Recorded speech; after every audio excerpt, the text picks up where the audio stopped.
i Nyanza umushyitsi mukuru yari ministre wa sport icyo gihe Madame Mimoza Munyangaju yari atarasimburwa, yagiye kwifatanya n'abaturage ba Nyanza kwibuka, muri kubibona mu mashusho.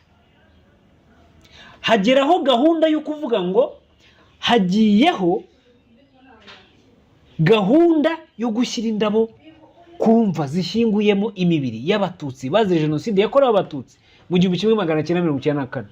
Uyu muhango wose bwana Meya yari yicaranye na Mutesi, yarari kumwe na Mutesi, hari amakuru ko bari bararanye, n'iryo joro ngo barongeye barararana. Bahamagaye Meya w'akarere ngo ajye gushyira indabo kumva.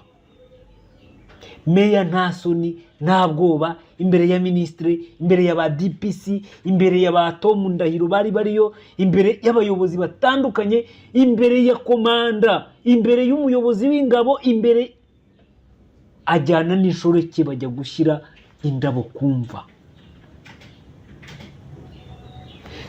Hano mfite message reka nyibasomere. If you have a 700 plus credit score, you qualify for Chase's new program where you could access up to abantu ari nabanyirakazi hamagarira. Uyu Meya afite umugore, afite umuryango.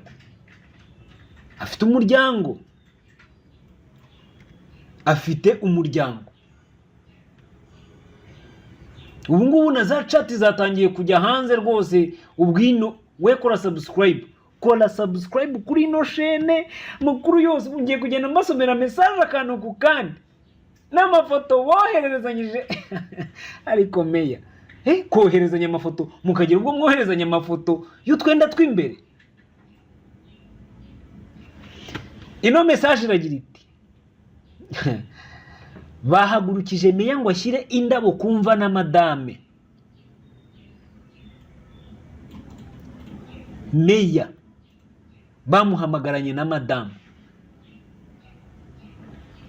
Meya arangije aho guhagurukana na Madame ahagurukana na Mutesi. Ngira ngo muri kubibona ku mashusho ngabo uko bari gutambuka. N'uyu mugore umukozeho. Iyi foto muri kubona iri shusho n'uyu mugore. Hanyuma ngo ahagurukana n'uno mugore. Ngo kandi Madame wa Meya bwite yari yagiye ahantu bita Imutitu, iwabo wa Meya. Iwabo wa Meya Madame yari yagiye gufasha nyirabukwe, ubwo ni se nyina w'umugabo we akaba nyina wa Meya, kuko umugabo w'uno mugore ni Meya Nazindayiraze. Yari yagiye gufasha nyirabukwe kwitegura gahunda